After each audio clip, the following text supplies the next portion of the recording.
You moved abroad for your partner, and now you're carrying this private panic that you've derailed your life. Not because anything is wrong on paper, but because when someone asks you, how are things going? You freeze. You can't explain your days in a way that sounds like progress. And then you watch people back home getting promotions, buying houses, having babies, building something that looks clear. So the question hits, what am I actually doing here? If that's you, I want you to hear this first. That feeling is not proof that you made a mistake. It's what happens when your life is still forming, but you're measuring it with old markers. This feeling of what am I actually doing here tends to show up a little further into the move, once things have kind of settled enough that you have space to actually look at your own life rather than just get through it. At the beginning, there's usually enough going on that you've got to focus on, like adjusting and figuring things out, dealing with the practical side of being somewhere new. But then at some point, things quieten down, and that's often when this starts to come in.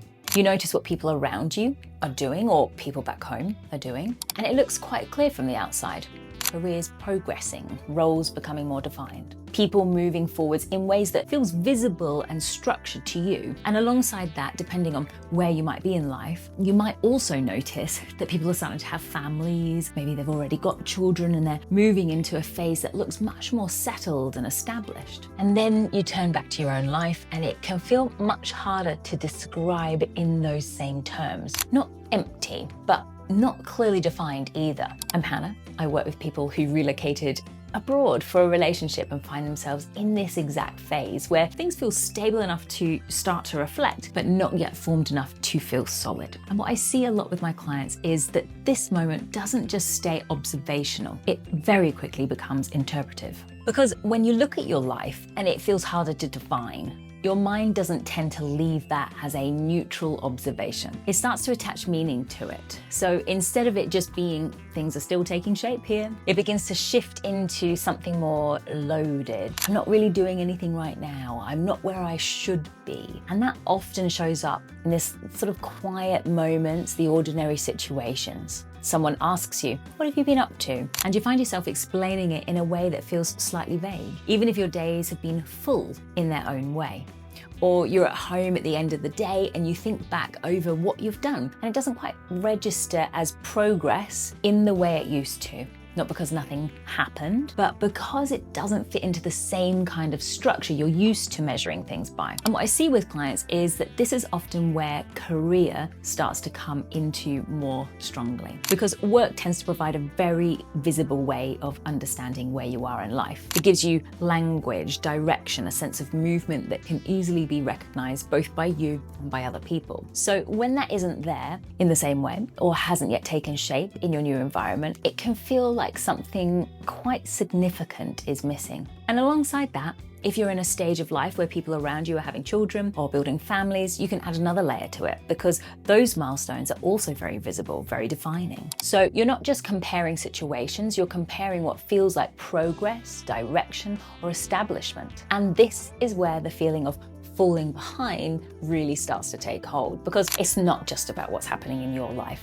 It's about how your life looks in comparison to what feels like clearer paths around you. Even if you logically understand that your situation is different, that you've moved countries, that your life has been disrupted in a significant way, it doesn't always land like that emotionally, because you're not comparing context. You're comparing what's visible. And what's visible to you right now is less defined, less structured, or harder to explain. So it becomes something like, they're moving forwards and I'm not. Or their lives look like they're progressing and mine feels like it's paused. And that's where things can start to get a little personal, because without something external to point to, your mind turns inward again. What does this say about me? Am I doing something wrong? But when you slow that down, what's actually happening is something slightly different. You're in a phase where your life hasn't fully formed yet in this environment. And when things are still forming, they often don't look like progress from the outside. They look unclear or inconsistent, or even like nothing much is happening. And that's where the misinterpretation comes in, because we're so used to reading value through visible output, through things that we can point to and say, this is what I'm doing, this is where I'm going, that when those markers aren't there, it can feel like something important is missing. But what's missing isn't your value, it's the visibility of it. So if we can separate these two things even slightly, what your life looks like right now and what that might mean about you, it changes how this experience sits. Because at the moment, you're probably linking them very closely. It can feel like if your life looks unclear, then something about you must also be unclear. But if you can shift that to my life is in a phase where it hasn't fully taken shape yet, that is why it looks like this. It places this moment in a very different context. It becomes something that is processed rather than something that is lacking.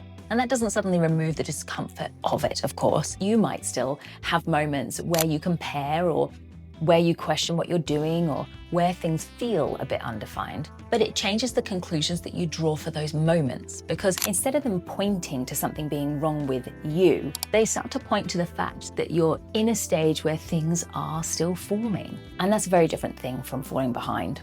So something to just sit with. When you have that next moment where you're looking at your life and you're thinking, what am I doing right now? See if you can add in a phase where things haven't fully formed yet. Does that shift that moment even slightly in how you feel about it? So if you feel like you're falling behind after moving abroad for a partner, it's not that your value has changed. You're in a phase where your life hasn't fully taken shape yet, and that can make things look unclear from the outside. If this resonated, continue on to the next video where we look at how you can start to rebuild direction and confidence without needing everything to feel clear first.